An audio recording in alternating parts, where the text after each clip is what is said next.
to predict in the 3-hour epic show Swift might introduce the latest tracks. Researchers at Caltech and UCLA confirmed that Swifties dancing and jumping at the 5th show of the pop superstar's 6-night run at SoFi Stadium in Los Angeles resulted in seismic activity. Taylor Swift's fans did more than just "shake it off" at one of her Eras Tour concerts in Los Angeles last year. When the pop superstar, 34, brought her career-spanning concert to SoFi Stadium in August 2023, 70,000 Swifties jumping and dancing amounting to creating seismic activity. The event is the latest Swift Quake to result from one of the Grammy winners' shows, as her July tour stop at Seattle's Lumen Field was similarly reported to have resulted in seismic activity, the equivalent of a 2.3 magnitude earthquake, last year. The researchers released their findings in a report that was published on Wednesday entitled "Shake to the Beat," exploring the seismic signals and stadium response of concerts and music fans. According to the academic paper, the audience's movements, as opposed to the music itself, generated distinct harmonic tremors. The researchers conducted their study specifically on the 5th night of Swift's 6-night run at SoFi Stadium by setting up motion sensors just over 5.5 miles from the venue. The data was then analyzed by looking at spectrograms, or graphs tracking wavelength frequencies, which found "Shake It Off" produced the largest local magnitude of 0.851 and "Love Story" also had a significant amplitude. The scientists were even able to conclude just how large Swift quakes are by also looking at the concert tremors caused by other huge shows at the same venue from performers like Beyoncé, Metallica and Morgan Wallen. Caltech and UCLA's study followed findings shared by seismologist Jackie Kaplan-Auerbach, who previously looked at how the record-breaking attendance at her Eras Tour show at Seattle's Lumen Field in July resulted in seismic activity. Swift's acclaimed Eras Tour first launched in spring 2023 and has shattered multiple attendance records throughout its run, even becoming the highest-grossing music tour of all time. The North American leg of the Hitmakers tour ran throughout much of the spring and summer of last year, and she ended the year by playing a handful of shows across North America. In 2024, Swift resumed her 3.5-hour show with several dates in Japan, Australia and Singapore. And soon she'll take the concert overseas to Europe.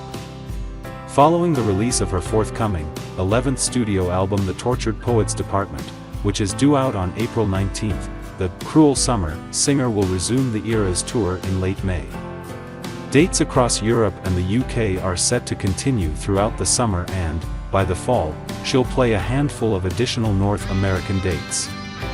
The concert film of the singer-songwriter's live show recently made its streaming debut on Disney. Several months after the documentary, directed by Sam Welch, premiered in cinemas in October of last year, the full-length version hit streaming with the show's entire setlist, which has been previously cut from the theatrical version for length. The film broke box office records, earning the most of any concert film in history in its debut weekend as well as streaming stats.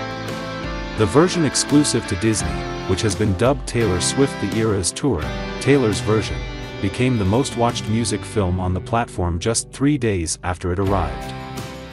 Travis and Jason Kelce know that the audience of their New Heights podcast includes a huge number of Taylor Swift fans, and therefore, every comment Travis Kelce makes is under the microscope. Nonetheless, the Kansas City Chiefs tight end appeared ready to risk it all when he made a comment about his relationship with Taylor Swift that was so provocative Jason begged him to stop. In typical New Heights fashion, the suggestive comment arose from a conversation about a completely different topic. Their chat flowed from zoo animals to Victor Wembanyama, and then all of a sudden Travis said something he might regret. Here's how it went: Jason, Wembanyama has giraffe tendencies. Travis, you can't tell me that dude wasn't made in a lab over there in France. Jason, it's a proprietary thing probably. Travis, 100%. You got lab-grown diamonds, that's a lab-grown NBA player. Can't wait until I make one. Jason, don't do this. Do not give these conspiracy theorists anything else to latch on to, please. The younger brother's comment about making one seemed to refer to a future NBA player.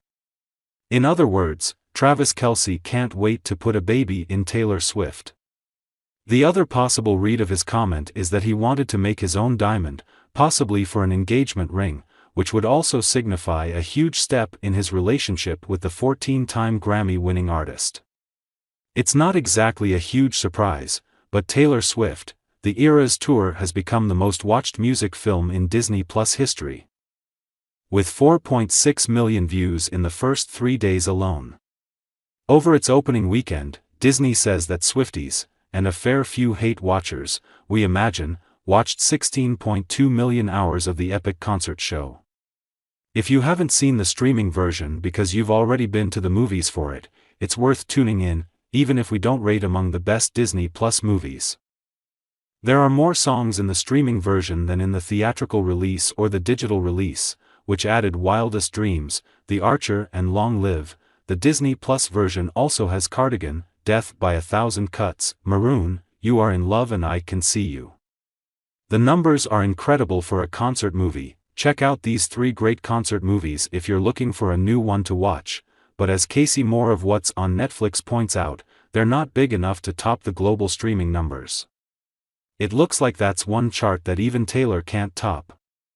Posting on X/Twitter, Moore pointed out that while Taylor's viewing numbers are impressive, other titles are still getting more views. For comparison, in its first 3 days last week, Damsel had 35.3 million views, Moore explained. In fact, last week, The Eras Tour would have sat 5th on the top 10 list alongside The Equalizer 3. So how does a concert movie considered by many, Hello, as one of the best ever made and with 99% on the tomato meter get trounced in the streaming stakes by a mediocre movie we said was a dud, and which has a comparatively woeful 56% from the critics on Rotten Tomatoes? The explanation is pretty simple. First of all, movies have wider appeal than concert movies. And secondly, Netflix has a lot more eyeballs than Disney Plus. According to Nielsen's 2024 figures, Disney Plus viewing share among smart TVs and TV-connected devices is 1.9% compared to Netflix's 7.8%. That's a lot of TVs and a lot of viewers.